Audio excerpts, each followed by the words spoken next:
In today's video, we are going to be talking about bathroom do's and don'ts. Now, if you're not working with a design professional, building a bathroom from the ground up or renovating a bathroom can be quite overwhelming. We'll talk about common do's and don'ts. We'll also talk about a lot of little technical details that most people seem to forget. So make sure to stick around. If you're new here, hi, I'm Ashley. I'm a virtual paint color consultant and decorator, and my job is to help you design a home you love.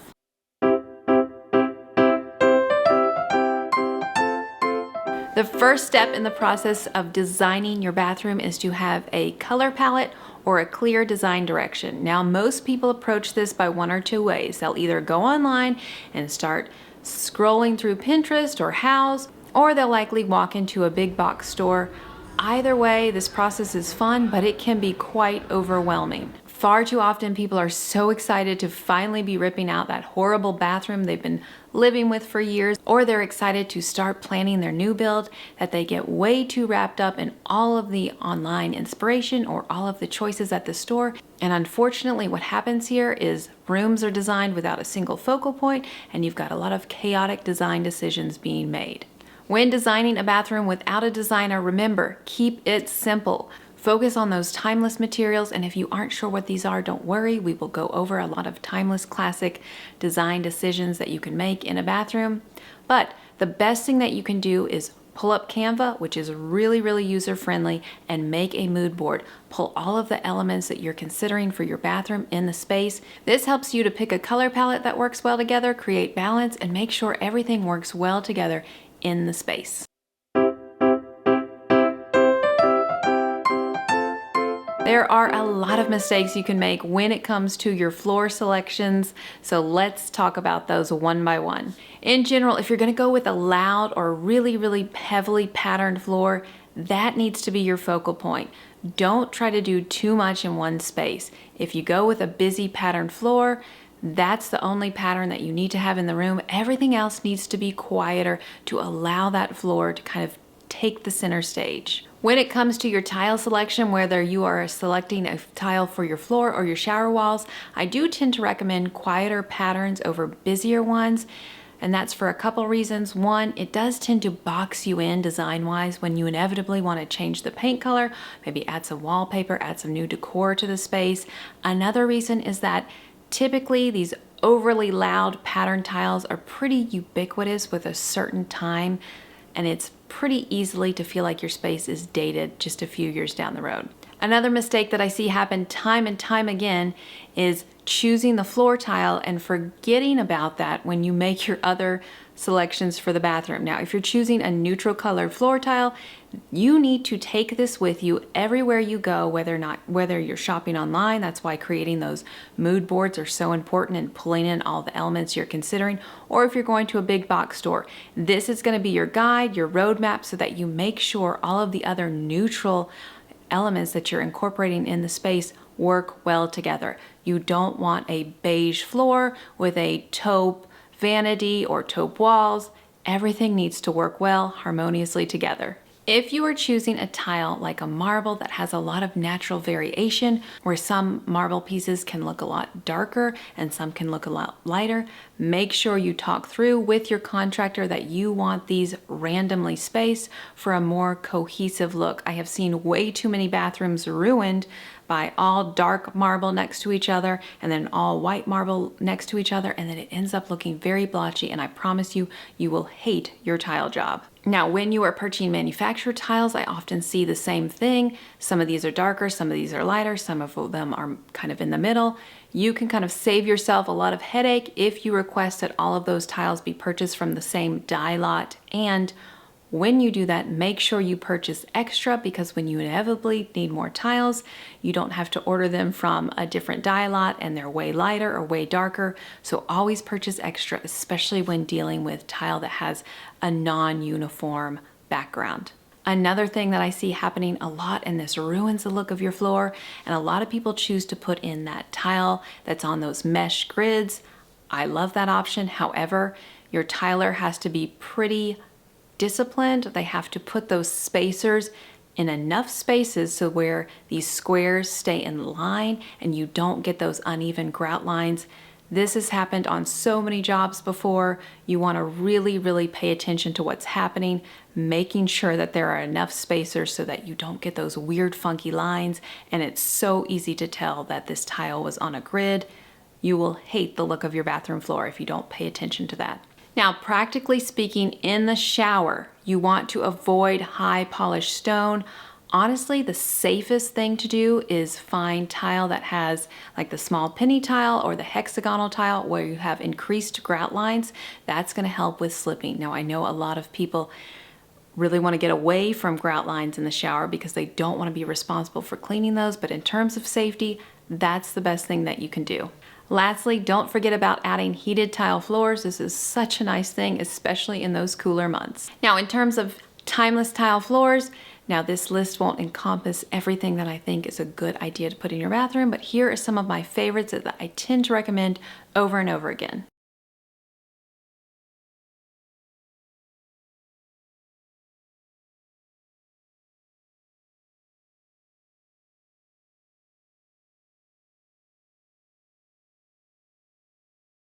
If you are opting to put luxury vinyl plank in your bathroom, there's a lot of mistakes to be made here. One of the biggest ones is choosing a tile that's way too gray. There's a ton of gray LVP out there. You don't want that. That's going to immediately date your space. You don't want one too yellow, too orange, too red.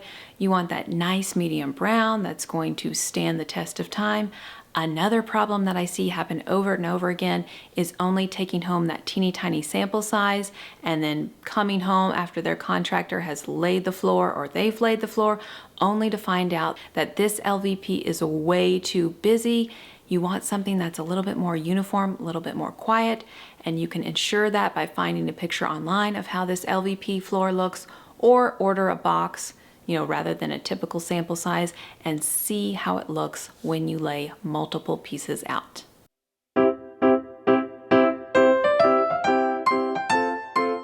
Let's talk about some common shower wall mistakes. Now, tile is still the most common thing that people are opting to install in their shower. If you're wondering what's the most timeless, I love a white subway or a marble subway in that 3x6 size. That is the most timeless. But if you are just someone who loves color, I say go all in with your shower wall tile, but make that your focal point. Really make that the center of the design and own it. Then you need to create balance in the rest of your space to let that element shine. Let's go over some technical details in the shower. Now, to be able to turn around in the shower, shave, do what you need to do in the shower, you need a minimum size. And this minimum size is at least 33 inches wide by 48 to 60 inches deep.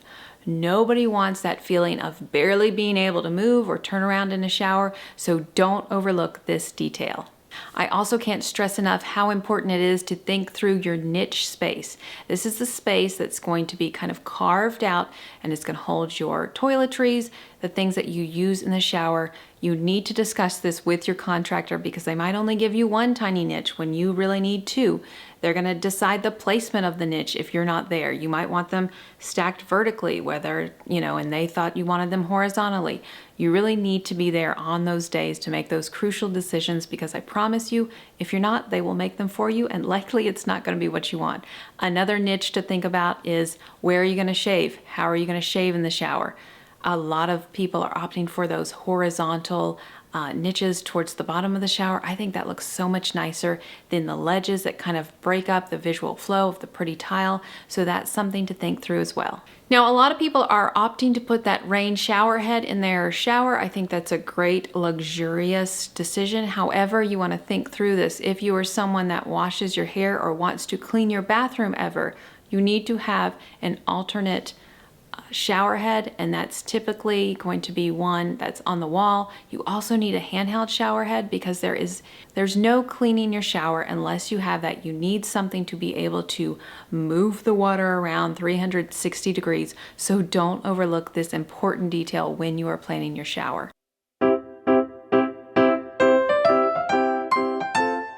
While we're on the topic of showers, let's discuss grout. People love to hate grout. We already talked about how the safest choice is to have a lot of grout lines on your shower floor. Grout is just really hard to maintain. There's no getting around that. Pure white grout on your shower floor is going to be the absolute worst decision in terms of maintenance. If you are someone that can't stand to see things dirty, this is not a choice for you. Surprisingly, black grout in the shower is also really difficult to keep because it fades a lot. So if you wanted that really nice pop, you're gonna be a little bit disappointed because it's gonna go pretty dark gray on you fairly fast. If you do not want your grout to look dirty ever, the best solution here is to pick a grout color that resembles the color of sand. Now, if you want white grout, the best solution here is to mix a little gray in it. This is going to kind of tone down that ultra bright white, but honestly, it's gonna just be very, very difficult to maintain. So you need to be aware of that. You can get away with a deep clean from a professional company once a year. They're gonna come out, they're gonna steam clean it, they're gonna seal it again. That helps. Honestly, it's never gonna look as good as it did when you installed it. Now, if the thought of grout stains and discoloration is really keeping you up at night, spring for epoxy grout. It is significantly more than traditional grout. However, it's pretty stain resistant and you do not have to seal it. Beyond the maintenance of grout, let's talk about choosing a grout color. Surprisingly, this is a decision that a lot of people agonize over. You need to be aware that choosing a contrasting grout color is no longer going to make your tile shine, but rather the pattern is going to be what you see more of. If you really want that tile to shine, say you picked a really pretty deep teal tile, you want to choose a grout color that's going to blend in so that your tile is able to shine.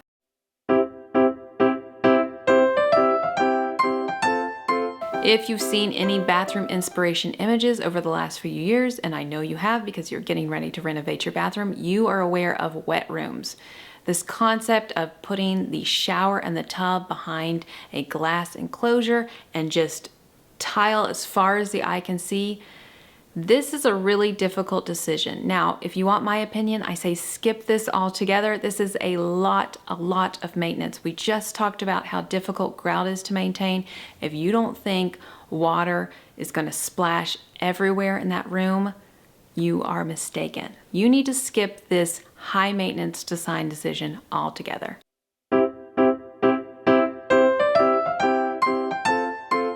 Open shower mistakes, or the idea to add an open shower. Now, I know why people do this. They are trying to get away from those glass shower doors that are just notoriously hard to maintain.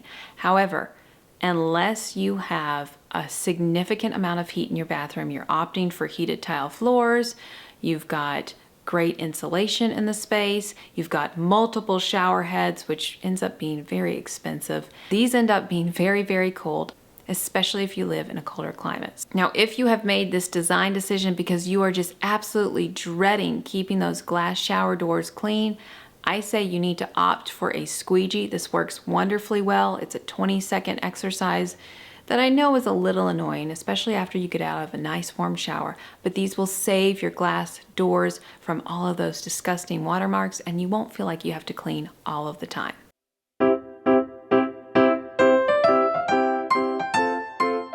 One of the biggest mistakes that I've seen homeowners lately decide is to just completely eliminate the tub in their primary bathroom altogether. They're really wanting that big luxurious shower and they don't have room to do that unless they get rid of the tub. I think this is a big mistake. Inevitably, at some point you will need the tub. It also may affect resale value. I say don't do this unless the square footage in your bathroom won't make sense. Otherwise, I know a lot of us that are remodeling bathrooms had teeny tiny little showers and they do need to be able to steal a little bit of square footage. So if this is you, that would be probably the only time that I would say get rid of the freestanding tub. However, I think just foregoing it because you don't use it even though you have enough space is probably not the best idea. Another common issue with freestanding tubs is placing them far too close to the walls to where you cannot maneuver around them to clean it, and they end up just collecting dust, dirt, and grime. You don't want to do this, so make sure they're far enough from those walls so that you can effectively clean.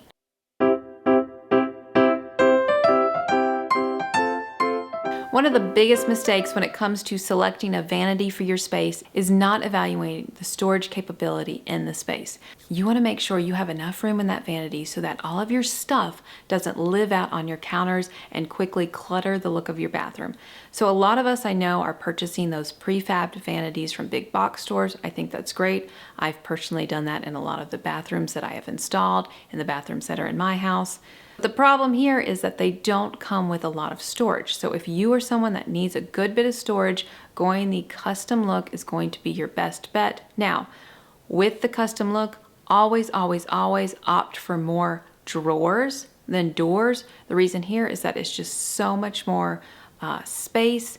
You are going to save your back. And honestly, who is bending over, reaching to the end of that big vanity door? They're not. You need those drawers. Now, one of the nice things about going custom, and you don't have to go fully custom. If you'd like to go semi-custom and save yourself some money, buy that prefabbed unit that you can get at Lowe's, Home Depot, and then go to the stone yard, select your own stone, select your sinks.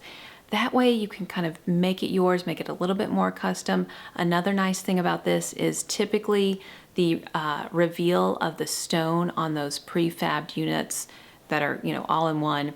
It's pretty minimal, and it's such a nicer look when you have a thicker reveal on your countertop, which you can do when you select your own stone.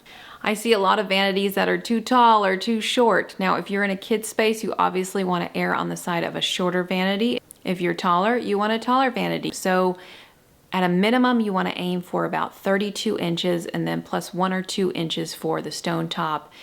If you are someone who is taller, aim for at least 34 inches and then an inch or 2 for the stone. So make sure you consider who's using this bathroom, how tall are the people in this bathroom before you select your vanity so that you don't get one that's too tall or too short. In terms of stone to put on your vanity, there's a lot of different options. Marble is my absolute favorite option for the bathroom. Now, I'm typically hesitant to recommend this for kitchens because it is prone to water etching and also stains from things like olive oil, red wine, vinegar. However, you don't really have any of those elements in the bathroom. Now, there is a lot of water, and I do have marble in a couple of my bathrooms. I've also installed this in a lot of clients' homes, and you will get a little etching, but most people are okay with that because they love the look of this natural stone. I think quartz is also a really lovely decision. Granite is also a really nice, super durable option. I know a lot of people are over the polished granite look. However, if this is you, but you really want more of a durable natural stone, you need to check out honed granite or leathered granite. It's a process that the granite goes through to kind of give it more of a matte finish. It is really beautiful. And they typically do have leathered or honed stones at a slab yard. So if you've never seen those types of stone in person, I strongly recommend you go see for yourself before you just rule out granite altogether.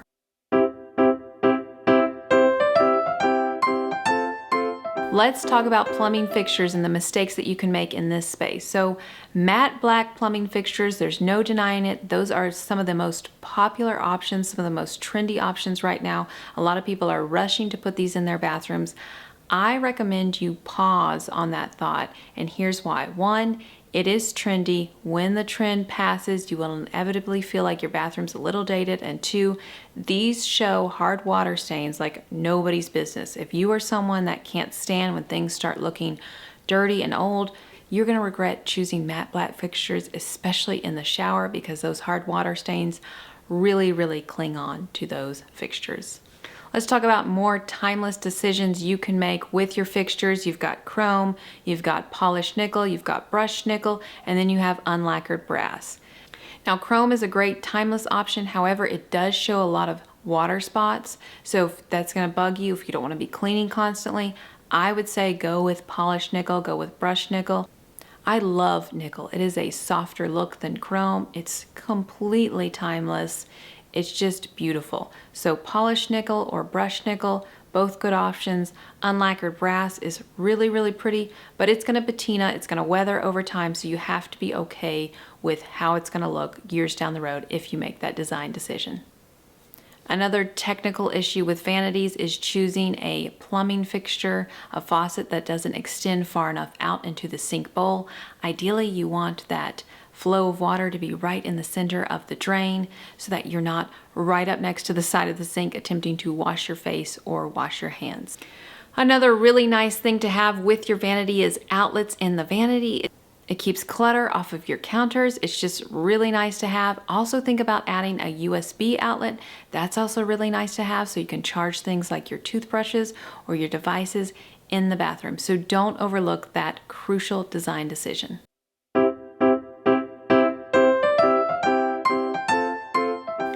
Let's talk about storage. Not thinking through the storage needs that you have for your bathroom is a huge mistake.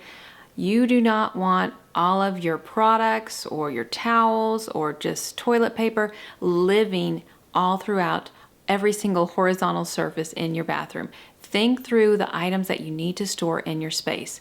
We talked about, going with a custom vanity so that your storage options were a little bit larger than they typically are with one of those vanities that you can get from a big box store, so that's an option. Another thing you can do to save storage is to purchase a medicine cabinet. Now I know a lot of us ripped those out of the bathrooms that we were renovating from the 80s and 90s, couldn't wait to get rid of those. However, a lot of them are really nice and attractive today and give you so much in terms of storage. Another thing to think about is a fairly shallow wall cabinet to kind of help store things like towels, toilet paper, linens. Don't forget about thinking through your storage needs when you're planning your bathroom renovation. You don't want your beautiful design to be cluttered by clutter.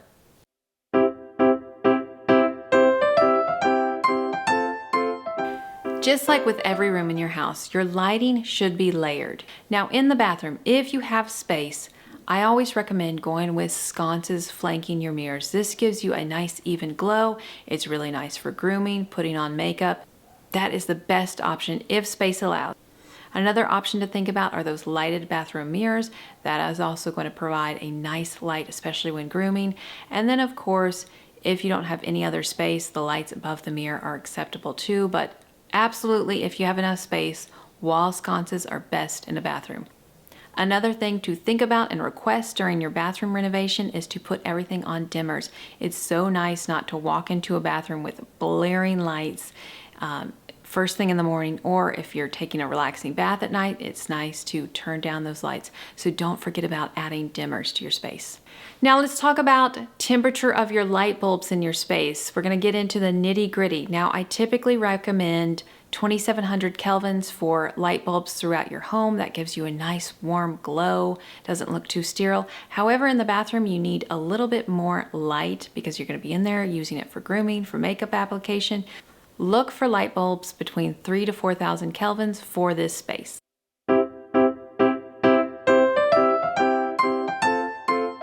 Don't overlook adding proper ventilation to your space. More than just opening a window when you're finished with your shower, add an exhaust fan above your shower, allowing all of that steam and vapor to escape. Bathrooms are a breeding ground for mold. You need to do everything that you can to make sure that that doesn't happen to you. Another great thing to do is use that squeegee, especially on your shower, your glass shower doors, but also on your tile. It is so easy for tile to grow mold and mildew. If you remove the water every time you shower, you are really, really lessening the chances of that happening.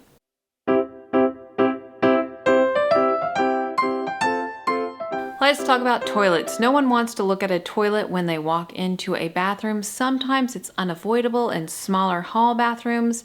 However, if you have the space, I strongly, strongly recommend you add a water closet to your bathroom plan.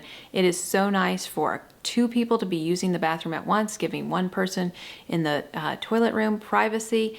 It's also just nice not to have to look at a toilet as soon as you walk into a bathroom. Now, if you lack the space to install a water closet in your space, consider a pony wall, and this will give you a little bit of privacy and separation. The last thing that I'll mention here is if you are dealing with a small space, you should consider a wall-mounted toilet. This is going to give the illusion that the bathroom is larger than it is because your eye is not going to break it all. So great option for those of us that have smaller bathrooms. That wraps up this list of bathroom do's and don'ts. If you are planning a remodel or a renovation, I hope you learned something. I hope you took some notes so that you can avoid these common pitfalls when building a bathroom.